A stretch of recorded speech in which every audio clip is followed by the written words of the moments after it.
everyone, and welcome to the Unnext News Radio podcast, your news source for all things unexplained. And now, here's your host for the Unnext News podcast, Margie K.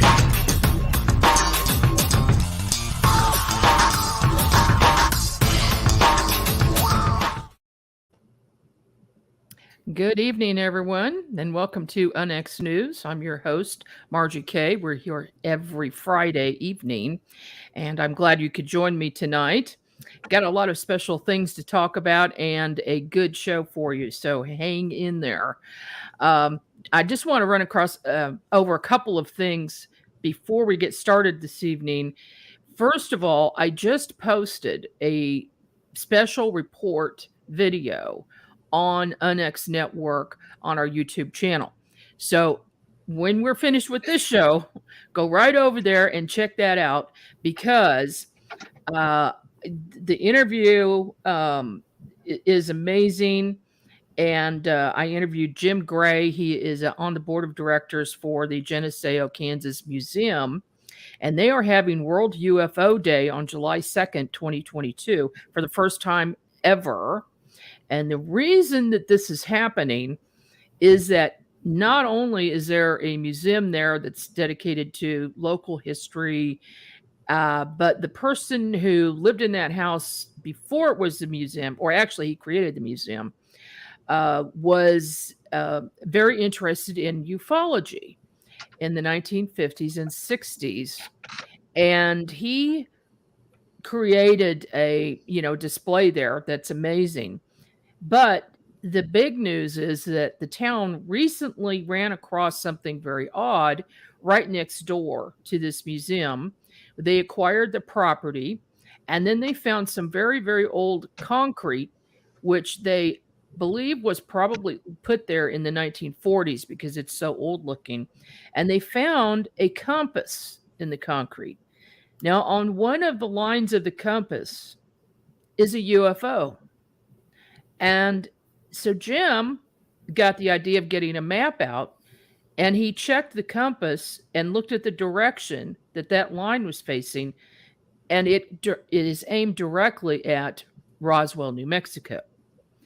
Nobody knew about this in the town, and certainly Doc Jansen, who was the UFO enthusiast and who made this museum, didn't tell anyone about it, so they think that he didn't know about it either.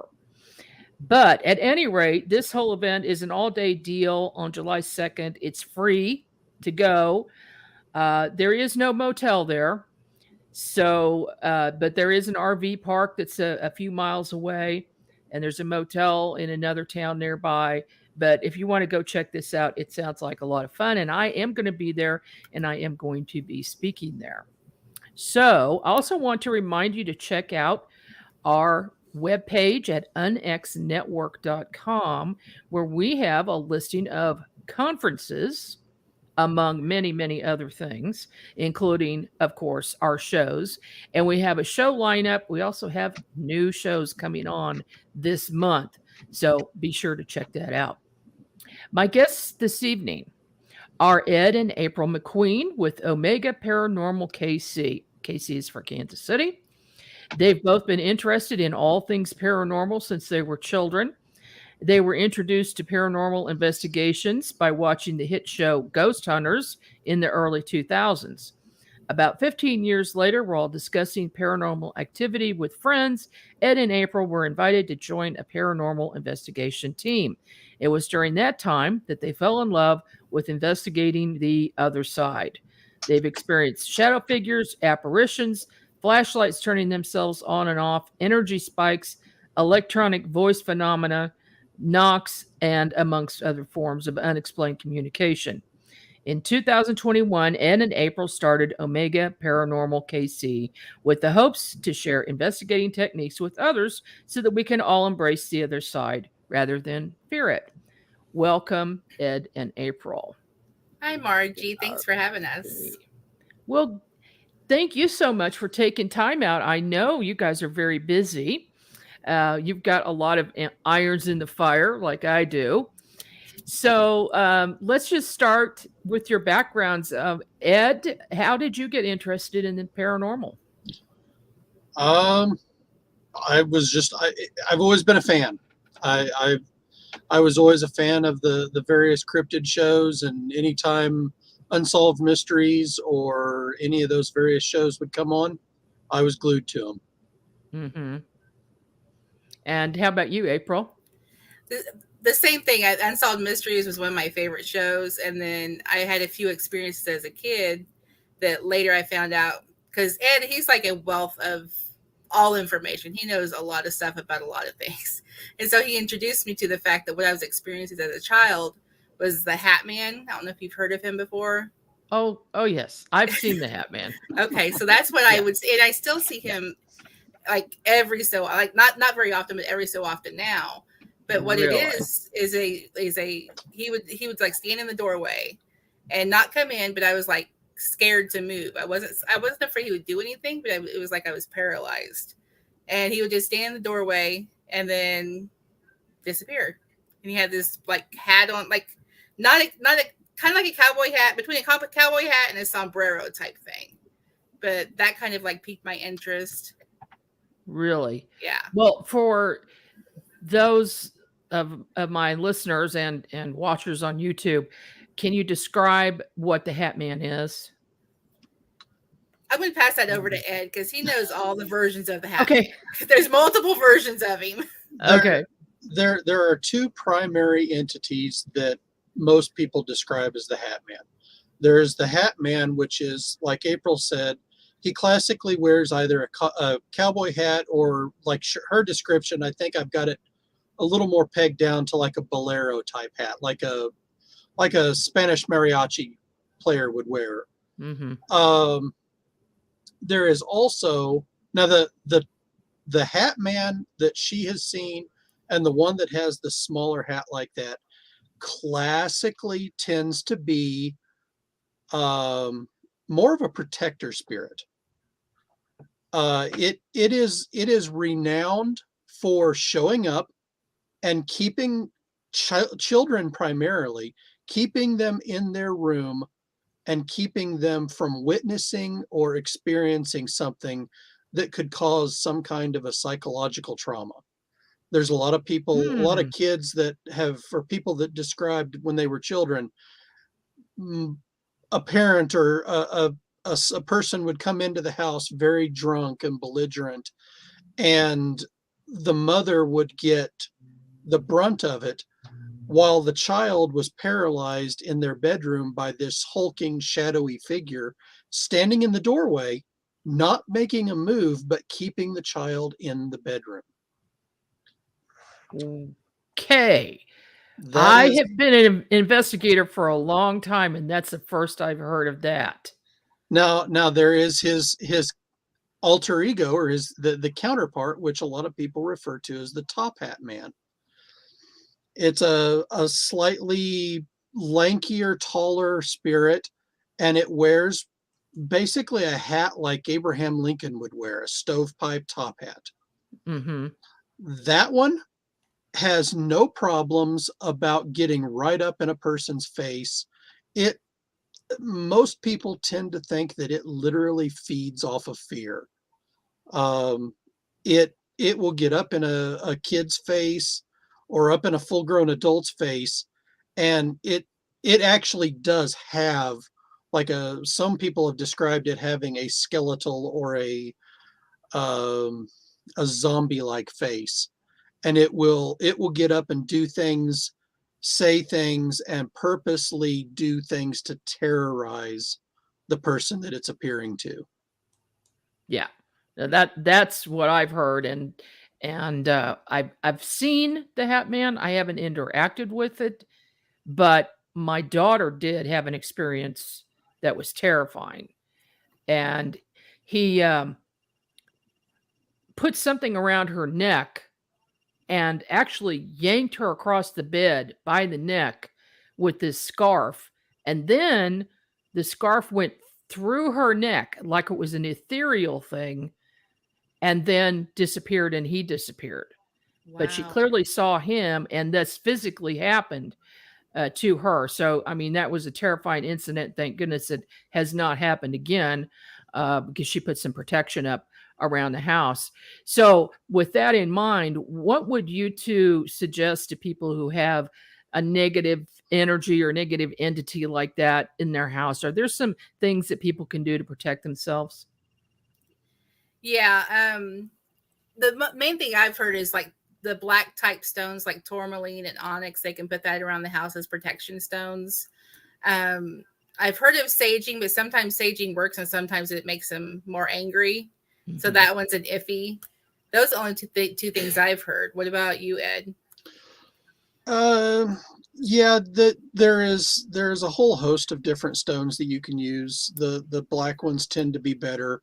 You can also use like pyrite, and there's a few of the others that they will rebuke or return the energy back on the entity. I've heard that salt actually does work, but you have to be very methodical in how you use it. As far as if it was me, 4 pieces of tourmaline, 1 in each corner of the room, and probably a piece of quartz in between each piece of tourmaline to energize the grid. And that would be my first attempt. Every situation is different, though. That's good advice.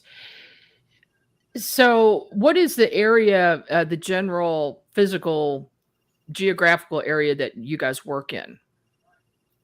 Kansas City Metro. We've been as far north as St. Joe, and then I forgot the name of the town we went to check that person's house out. But it was like mid-Missouri, somewhere in there. So probably like 2 or 3 hours around KC Metro. Yeah, it was down, almost down to Lake of the Ozarks. Yeah. Mm-hmm. And what are some of the most haunted places you've worked at? Number one, hands down, is Lafayette Row. Like that one there is crazy. We've done that one twice. It just opened up this year. But we've experienced things that we haven't experienced at other locations there. Like the spirit has actually affected 3 of the 4 investigators to feeling nauseous. My daughter was there with us, and she ended up with a red mark on her face that was like at least 10 degrees hotter than the other side. She didn't feel it, but it was there.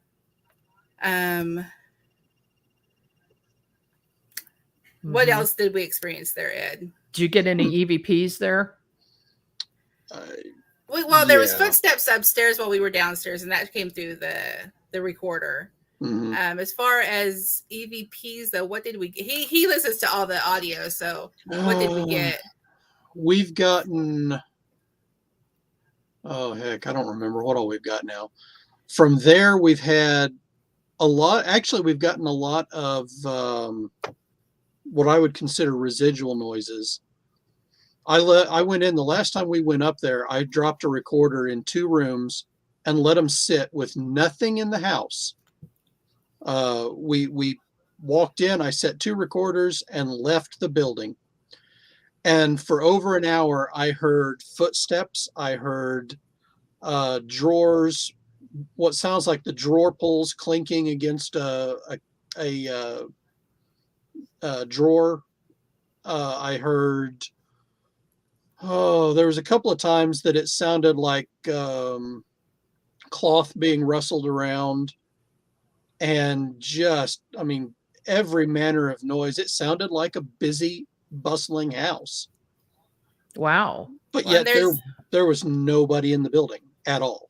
They have what's called the doll room. And I've never been comfortable around porcelain dolls. But you walk in this room, there's porcelain dolls everywhere. And there's one porcelain doll on the bed with a teddy bear. And this teddy bear has a Boy Scout neckerchief around it. We didn't think of anything of it until my daughter, who's also in BSA, started talking about her experiences and doing the oath and what's the other thing that they do in the Boy Scouts? Ed? Scout oath and Scout law. Yeah, and started talking about that. And that's about the time she got the red mark on her face, and the REM pod started going crazy on the bed. So we think that there's some connection between that scarf and the spirit that's there, that there's some connection with that, because it's actually is quiet in that room until about 11 or 11:30 at night. And then it's like 100 miles per hour. It takes off. Wow. And we've actually entertained the thought of and we're not big portal people, but whether it's a portal or not, if there's a spirit coming through there and then leaving, or what the deal is. But do you believe that dolls can be haunted by a spirit? I believe anything can be. They can attach themselves to anything. Personally, Okay. What do you think, Ed? It makes sense. I mean, anything that has got an emotional bond to it. So your granddad's old pocket knife, or his watch, or a parent's I don't know, maybe favorite brooch or something. And when you start getting into kids, they have dolls and all that stuff. It is those kind of things that the kids have that emotional attachment to. And if it's a kid that had an emotional attachment while that doll was around, or had some kind of an emotional event, that doll's gonna absorb that energy. Mm-hmm. Absolutely. I recently sold a haunted doll just because I didn't want it around anymore. And, it doesn't bother me that much. I'm like, nah, I don't need this anymore. I'll let someone else have it. And there's a collector here in Kansas City they collect all things haunted. So they fill up their entire house with haunted objects. Really? Yeah. Yes. And, I can't say that I would ever want to do something like that, but no, there's a place in Omaha, like a museum or something up there, that does the same thing. It's like they have a bunch of haunted objects in there. Yeah. There's a lot of strange places across the U.S. That's for sure. Yeah. What's another place you have investigated that's very haunted? Belvoir Winery. There's been a lot of activity there. I actually got some pictures. We was in, what building were we in at the time, Ed? It was the old folks home. Okay, the old folks home. Belvoir has like 4 different buildings that you can go investigate. They do public investigations and they take you off in groups. Well, we were in the old folks home and they had flashlights set up, and the flashlights were going on and off by themselves. So I turned around, and I've never done this before in my life, and I snapped a picture, and I got this. And I didn't look at it until we got back to the building, but like 20 or 30 seconds later, I snapped another picture, and that's the second one right here. And if you look at the first and the second, you can see the difference above the flashlight. It's the first one's been untouched. There's like a white line, and you see like this shadow figure above it. Okay, so let's go back here. That's the first one. So see where the white line is, and there's like a shadow above it? Let me go back. Yeah. To me, it looks like somebody's bent over with the flashlight. That's totally untouched. That's how the picture came across. Okay. And then 20 seconds later this picture was nothing. So when we got home, Ed went in and he lightened it a little bit, and it enhanced it quite a bit, and you can actually see more of the shadow bent. To me, it looks like he's bent over, turning the flashlight on and off. Yeah. That's pretty amazing. Yeah, that was really cool, because I didn't even realize I had gotten that until we was back in the room, and I was just thumbing through my pictures, and I was like, oh, wow, look at that. And what's interesting is like that white line makes me wonder if there's like, if that's the split second he comes to the bell or leaves or goes back to the bell. Like if that's the Vaile line right there. I don't know. I mean, I've never seen anything like that before. That's, this happens to me a lot. Well, I'll take a bunch of pictures at a site, and I might not see anything at the time, and then go back and review. Does that happen to you a lot? Actually, I haven't taken a lot of this was the first time I had taken pictures, and I haven't taken many since. Wow. Yeah. So I mean, I was very lucky to get down my first shot. Well, yeah, I'd say so. How about video? Do you video your investigations? Yeah, I'll let the tech guy take that one, because that's been a point of contention. We started out with a DVR system, and we ran it at one of the locations. We're in it every time we went up there. And I have tried everything within my power to get the data off of this DVR, and it is somehow locked in. I think I'm going to have to actually take the hard drive physically out of the machine and access it that way, because I can't get the data off. So now we finally have broke over, and I actually bought a full spectrum video camera so that we can start recording stuff now. And I suspect the next piece of equipment that I get will probably be another camera, either night vision or another full spectrum, because it is really kind of nice to be able to just have that camera, and if you want to drop it in a room, you can. Before that, the only other camera I had a GoPro attached to a K2 meter, and during one of our investigations, that particular K2 meter walked away, and so I haven't been able to put my GoPro back to use. So, oh, I hate when that happens. Yeah. What types of equipment do you use on your investigations? My favorites, like the REM Pod, voice recorders, which honestly we use our phones a lot of times for voice recording. It works just as well as the $80 or $100 ones. K2s, those are probably our favorites. We just got the Envoy from Ghost Stop. We haven't used that yet. We're going to use that tomorrow night when we go to Lafayette Row. Have you heard of it? No, what is it? Okay, Ed, explain this one, because there's a lot to it, but it's pretty awesome. It is a custom built piece of equipment that has a display on it, and it can be interacted with via physical movement, via temperature, or via an EMF spike, whatever triggers it. I mean, it can activate on any one of those three channels basically at any given time, and you can set it. It's got a small video display on it, and you can set it for an alphabet, a series of numbers, a series of emojis, or a yes and no. And it just sits there and cycles through stuff and gives them, the spirits, a chance to come up and interact. So if they want to spell out a name or spell out a word, they can sit there and tap on it every time the box hits that letter, and they can effectively spell out words, names, information that we normally wouldn't be able to get. And in theory, it would be easier for them to do that than trying to waste the energy on an EVP or on some other method.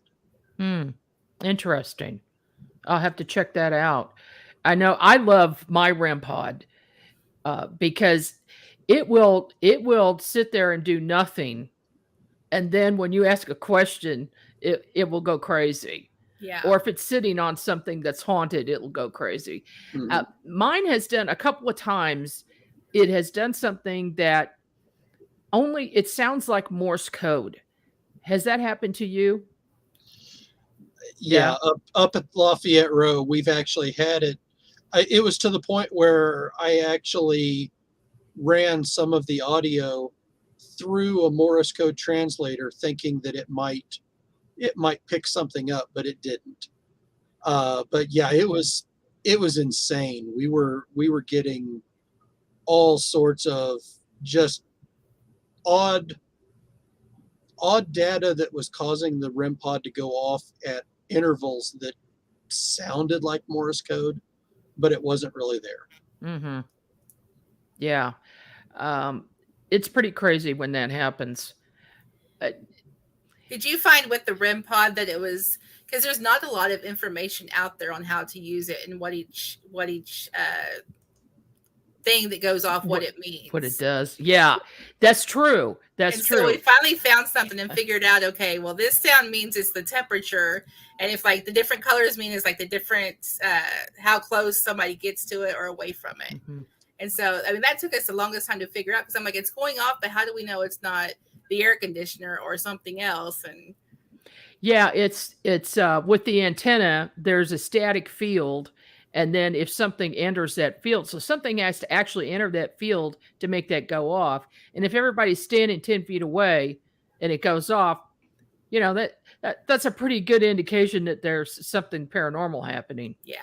That there is something that can at least affect that field, with enough energy to do that. So have you ever, used something like a spirit board or a Ouija board during investigations? No, we're not big fans of those right now. Honestly, our group is split because it's one of those things that when we first started out, we didn't want to use it because it was more like Ed explains it. It's like picking up the phone and dialing a random number and not knowing who's going to be on the other side. But then some of us think about it and it's like, okay, but isn't that what all the equipment is anyway, that we're out there dialing random numbers? We don't know who's on the other side that we're going to talk to.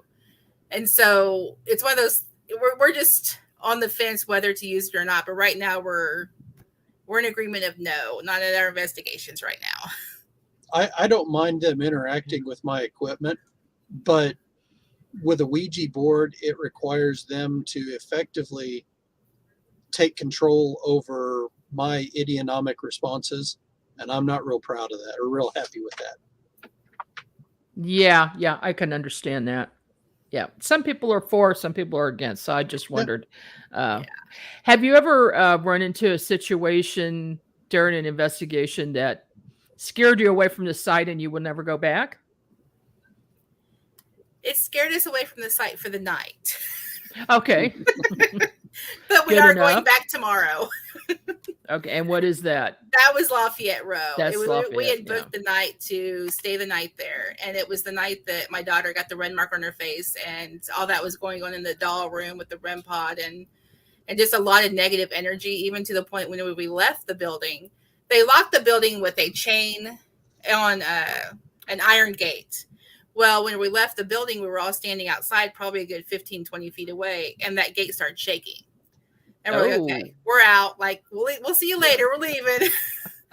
So but we're still going back. But that night we were out. That sort of thing happens. How many people go with you when you're on an investigation? We've had anywhere from just a couple to we've done public investigations at the Masonic Lodge here in Independence. They had up to 20 people. So it's just one of those things we like to depends on the location. We don't want to have too many people that may hinder the evidence that we get. And so if it's a smaller location, I'd like to keep it around 5, but bigger locations can have anywhere from 10 to 20. Plus we want to have enough equipment that if somebody wants to use it, they can. Right. Yeah. So let's talk about the Masonic Temple here for a minute, because I know that place is very haunted, but what's the history of it? Ed, can you tell that part of it? I'm drawing a blank. It was the Masonic Temple that we've been investigating is literally right across from and I'm not going to call it what I normally call it, but it's the RLDS, or the Old Community of Christ, RLDS Temple. Not the big auditorium, but the actual big spire that goes up into the air. The spiral that's creating a vortex. Yes. Yeah. I'm very aware of that. It's literally across the parking lot from that. And the property that the building was set on was owned by some of the original Mormons in Independence before they were chased out of Missouri. And if you look into the history, there was a family that lived there that was originally, they were not Mormons. The family they were just landowners. But one of their sons got killed in the what was called the Mormon War. Most people don't like to talk about it and don't like to think about it, but there was a period of time where the people of Missouri and a lot of the people in the United States had openly declared war on the Mormon Church. Mm-hmm. And up until I can't remember how far into the 1900s it was. I think it was like 1970 or 80. it was actually perfectly legal in the state of Missouri to shoot a Mormon on your property. Oh my. Oh yeah, yeah. The people of Missouri just did not like them.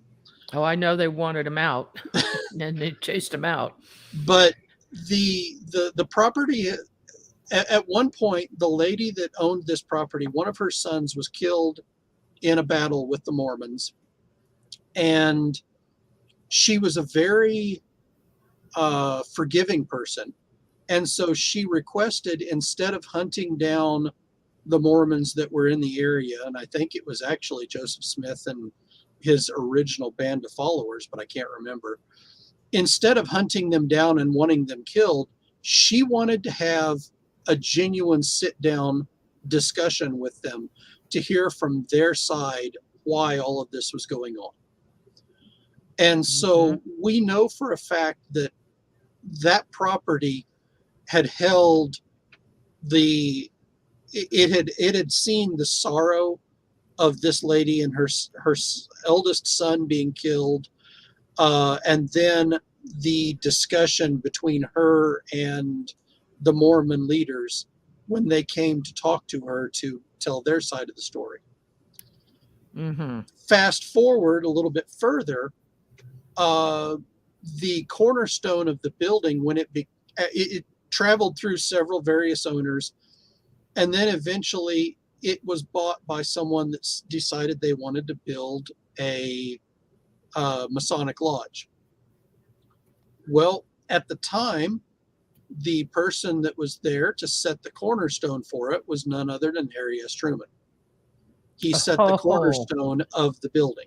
Of course, yes, and he was in the Masons, yeah.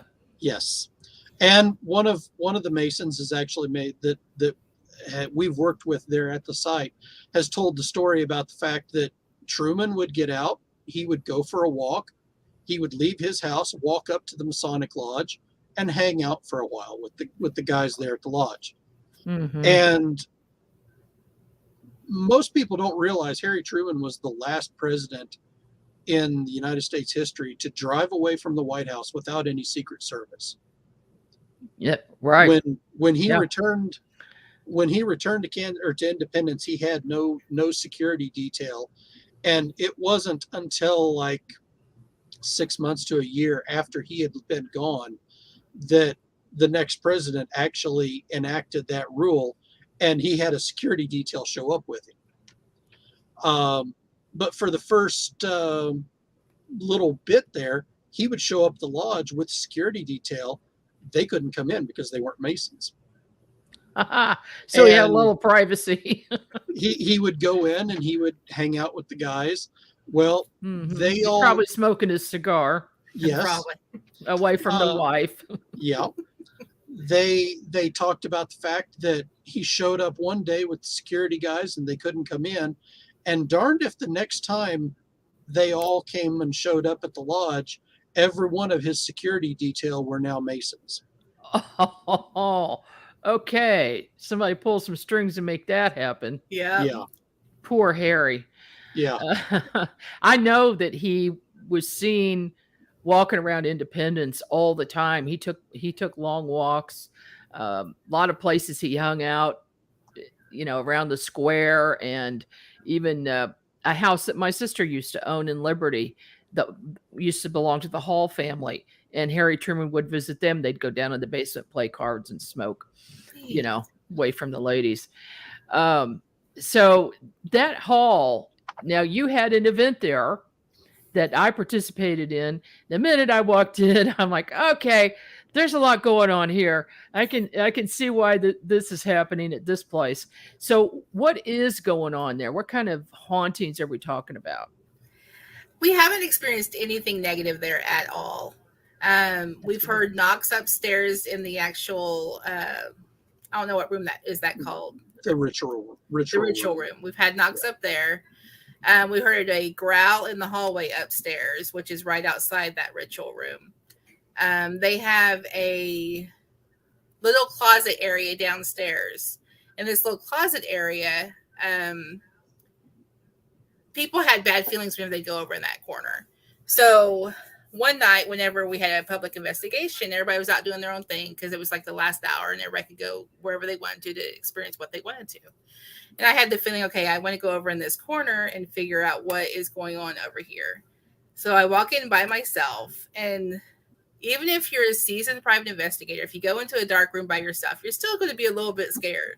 Yeah. So I walk in there and I have my recorder going, and I'm like, is there anybody in here with me?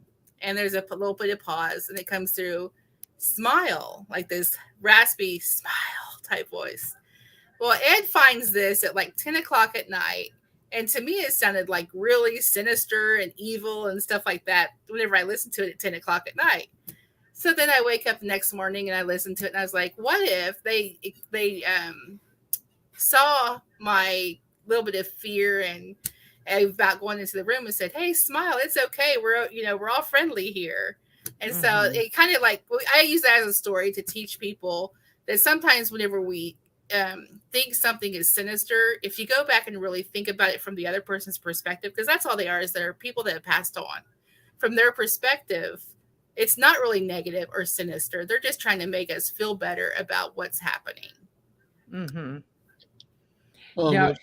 what she doesn't tell is that when you listen to the audio with good headphones on, there's actually a second EVP just before you hear smile that is a small mousy voice, probably a little girl's voice, that says just us. So she asks, is there anyone in here? And you hear just us, and then you hear smile. Oh wow. Yeah, that's still a little bit creepy. Right? Now, are both floors there? I know there's 2 floors in that hall. Do they both have activity going on? Yeah, that experience I just had was downstairs, and then the ritual room where the knocks, and I've seen like little shadows upstairs as well. So yeah, both floors are very active. Yeah. Now you mentioned that we had that event there in September. Mm-hmm. What we didn't think about going in there with an event with energy healers and metaphysical people is they cleared the space. So when we went back in October, because this event was in September, when we went back in October, it was like mouse quiet. There was nothing going on. And we're like, what just happened? Well, I went back and talked to some of the energy healers, and they're like, yeah, there was too much there, so we cleared the space. So you're like, thank you very much. Right. So we went back, what was it, last month? And things are starting to pick back up. But it was just interesting because, they just went in and went, nope, we're clearing this out. All right. Do either one of you have any psychic abilities or, intuitive abilities? I'm an empath, and I'm untrained. It's one of those things that if I follow my instincts and my gut, 9 times out of 10, I'll pick up evidence that's happening there. But it's not like I hear voices or anything. It's just I feel called to go to certain places. Okay.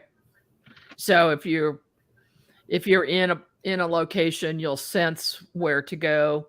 Yeah, and I'll usually get an EVP or something will happen in that spot. Have you guys ever used pendulum or dowsing rods in your investigation? In fact, Mary, she is a psychic. She uses dowsing rods. She's one of the girls on our team. She uses dowsing rods. I've used a pendulum. Wendy's used a pendulum. She's another person. We have 8 people on our team right now. Okay. And so a couple of us use pendulums, dowsing rods. And dowsing rods seem to be pretty on point. Yeah. Yeah. They're one of my favorite tools as well. Are they? Now, you're psychic. Have you ever had an instance where she's picked up a name or words or something, and then you also captured that as an EVP? I don't think we have.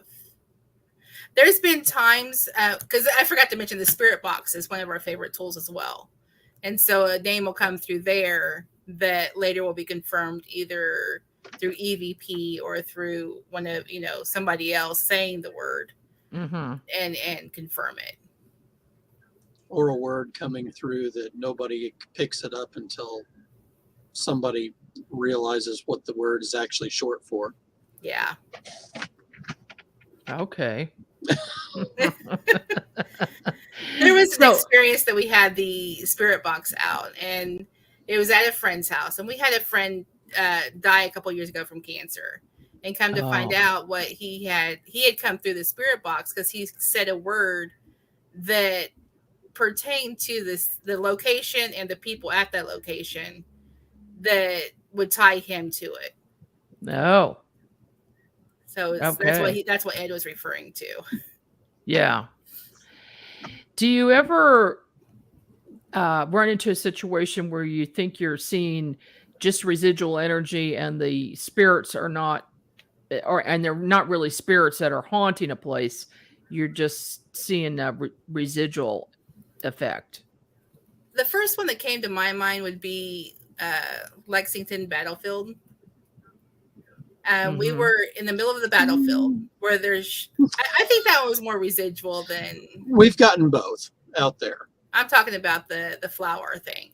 But we were walking around, and Ed has Scottish roots.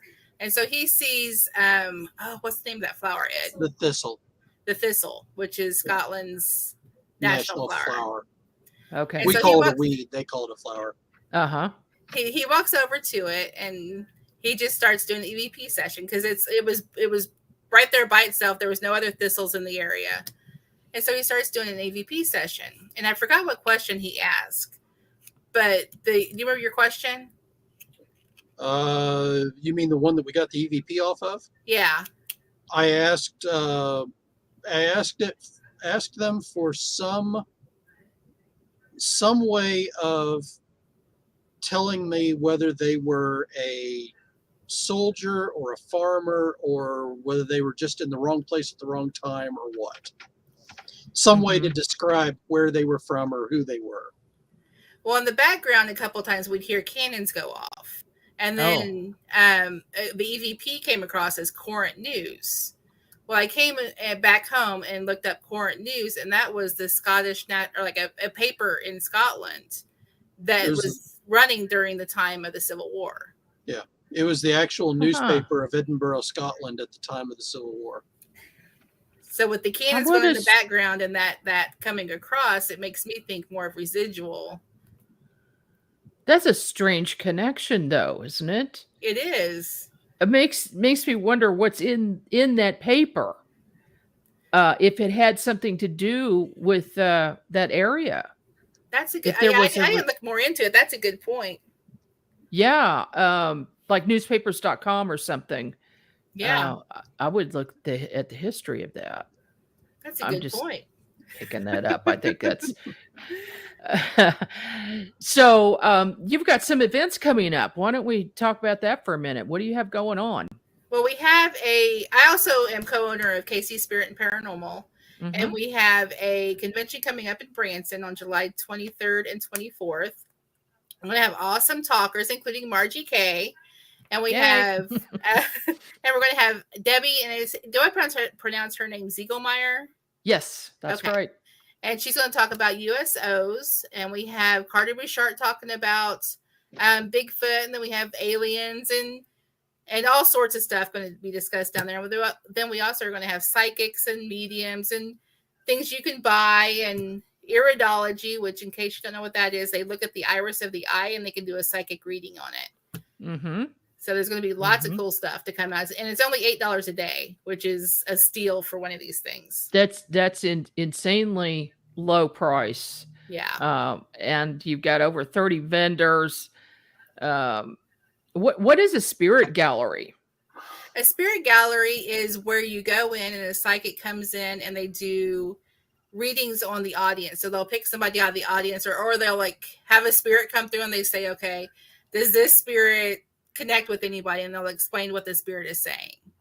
Okay. And then how about the medium gallery? Kind of the same thing. Yeah, the spirit galleries, sometimes they use tarot cards or pendulums or just offer advice. Mediums are specifically just somebody on the other side. Whereas spirit galleries can be like your spirit guides or anybody that may have a message for you. Ascended masters. Yeah. Yeah. So that's good stuff. That's July 23rd and 24th in Yep. Branson. And then there's your website, kcspiritandparanormal.com. Yep. Plus you have the Facebook Yep. where people can go. And what other events do you have going on this year? We have one on August 6th. It's a one-day event. It's a retail-only fair type thing. We're going to have a couple of psychics. But while that's going on, in another room, we're going to have a healing gallery where we have a sound healer, Akashic reader, and transcendent release, where they're going to do energy work on the audience. That's a separate event. It's $40 a person, but it's 3 hours long and you get 3 healers. And that's from 1 to 4 on August 6th. And then from 6 to 9, we're going to have a medium gallery with Akashic reader Bettina Norman and mediums Kat Walker and Bucky Man Medium. And that's 3 hours for $40 also. Okay. And where is that going to be? That's going to be at the Independence Hilton Garden Inn. And it's in Independence. Independence, Missouri. Yeah. Yes. Okay. Do you have plans for future events next year? Yeah, but we also have another convention here in Independence in September, September 23rd through 25th. It's huge. We usually have about 80 vendors, and I think we have about 15 to 20 speakers come in.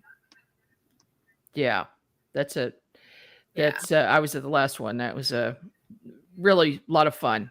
Yeah. And it's a good location too. Yeah, I love for people coming in from out of town, they can stay right there at the hotel. Yeah, I love it. So, all right. Now, what other places around, wherever you've been, St. Joe or wherever, would say are certified to be haunted? The Glory Museum in St. Joe. That one's a good one. We were in they used to have a tunnel that went from the prison to the museum, and we were in that the middle of that tunnel doing an EVP session. Well, one of the other team members said they saw a shadow at the end of the hall and said, "Hey, if you want to come down here and talk to us, you can." Well, we had a little barrier set up, and there was a K2 sitting on it, and I was standing right next to it. And this K2, as soon as she said that, like a couple of seconds later, went flying off towards me, like no joke, like it flew off like maybe 5 feet. And I'm usually not a runner, but like this girl ran down the tunnel the other way. This is in my early years. It was time to go. Exactly. Yeah. But yeah, that one's definitely active. The Vaile Mansion, that one's a very, very active place. What happened there to you? I'm sorry? What happened there? Actually, Ed, he experienced this one more than I did. Okay, Ed. So myself and one of the other guys on the team, we were on the, I guess it would be the second floor in the library. We had set up our control space there with cameras and all the equipment. And Mary and Wendy were up on the third floor, and April and one other person were down in the basement. Mary comes across on the walkie-talkie that we had, she had asked a question of something. And while she was talking, over her voice, we hear this little girl come up and say, "Mommy?" And we immediately get on the radio asking if the other lady that was with her had said something, or if someone had said something from around in one of the other floors. And nobody else had said anything. And it was obvious that the channel was open from the third floor down to everybody else. And so it had to have come from up there. Yeah. Mm-hmm. And luckily, April had it. She had a recorder running at the time. And so she actually, down in the basement, captured the EVP of this mommy coming across the radio. Yeah. Oh, my. And that same night in the basement, as I was walking through the doorway, my ponytail got flipped on top of my head. Oh, my. So, yeah, the Vaile is pretty active. Yeah, it is. I have been there several times myself, and always something happened. Yeah, fingers crossed they bring back the public investigations, because they've closed it down for now. Yeah, that's too bad. Yeah. Now we've got a question in the chat from James Bear. He says, have you investigated the Warnell house at 61st and Warnell? No, that is on my bucket list, though. I've heard Uh-huh. a lot of things about that one. Yeah. That's haunted as well. How bad? What are some of the other places you've investigated? Have you done private residences? Yeah, we've done one down near the Ozarks. And one in Lee Summit. Oh, yeah. Okay. The Ozarks, we really didn't catch anything as far as evidence goes. There was just the feeling that something was there watching us. Yeah. Oh, and they were like we felt like they were touching our face or our arm or something. And in case you haven't experienced that, what that feels like is like you're walking through a spider web, or somebody's like very gently rubbing the hair on you, like on your hair on your skin. And that's what we experienced there. And then the place in Lee Summit was Ed, you want to talk about different. It was different. Okay, this one might be stretching your beliefs a little bit, opening your mind a little bit more to what you think it may or may not be out there. So Ed, you can take it from there. We had a person that was having troubles with their little baby. They'd put the baby down in the crib, and the child would just scream constantly. And they would come out, they would get the baby, take it out of the room, everything was fine. Well, then they noticed that the kid was standing up in the crib and was pointing into one corner asking, who's that? Who's that? Who's that? Oh. So we went in and we did an investigation, and the easy part of the evening was that we found out that the crib was literally in what's called a fear cage. The electrical wiring in the house was some, for one reason or another, not insulated properly. And the EMF levels in that corner where the crib was at were pegging out the EMF the entire time that we were checking it out. So that was an easy fix. Most children are a little susceptible to EMF, and so that didn't surprise us at all.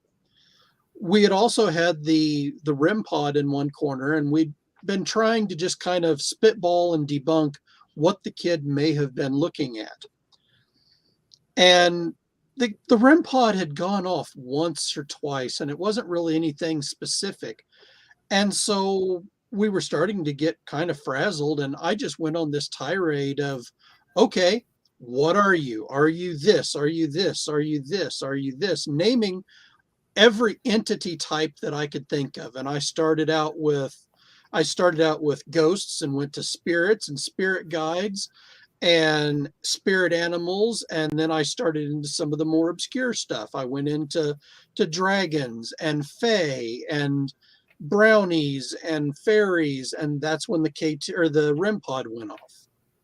Oh, okay. We carried on a 15-minute conversation via the REM Pod with an entity that identified itself as a fairy. And the interesting thing, whenever we got home, we asked some people about the fairies that, in the metaphysical world, some friends that I'm friends with. And they mentioned that iron usually traps them in. And this room actually had one of those sliding doors that had the iron on the top and the bottom. Oh, my goodness. So we wonder if the fairy was trapped in that room and couldn't get out because of that doorway. Well, and it was basically in a lower level. It was in a basement room. Yeah, basement. So you would have had concrete and rebar lining the walls. However, the fairy had gotten in there. As long as the room was closed up, there was no way for it to get out without touching iron. Wow. Well, we're going to have a conversation off the air about fairies, because I have been receiving so many fairy reports lately. And I have this Google map called Winged Cryptids, and there are fairies on there. I've got like over, 100, maybe 150 different sightings of different winged cryptids, like Mothman and pterodactyls and fairies. And I'll tell you what, just lately I've just been inundated with these fairy reports. So That's I'm wild. very interested in that one. Yeah, I'd like to know where that is so I could put it on the map in the general area, not the exact place. Okay. Where, boy, we are out of time for this evening, unfortunately. But thank you so much, April and Ed, for coming on the program tonight. And Thank you for having us. It's been a lot of fun. It's been very interesting, and I hope you'll come back again sometime. Yeah. And good luck with your projects and events, and I'm looking forward to speaking at some of them in the near future. Oh, definitely. All right. Well, that is it for us this evening, folks. Thanks for listening, and I'll see you here again next week. You've been listening to the UNX News Podcast with Margie K. Any rebroadcast or duplication of this program or its content without express written permission from UNX Media or Margie K. herself is strictly prohibited. The UNX News Podcast, in direct cooperation with the internet website unxmedia.com.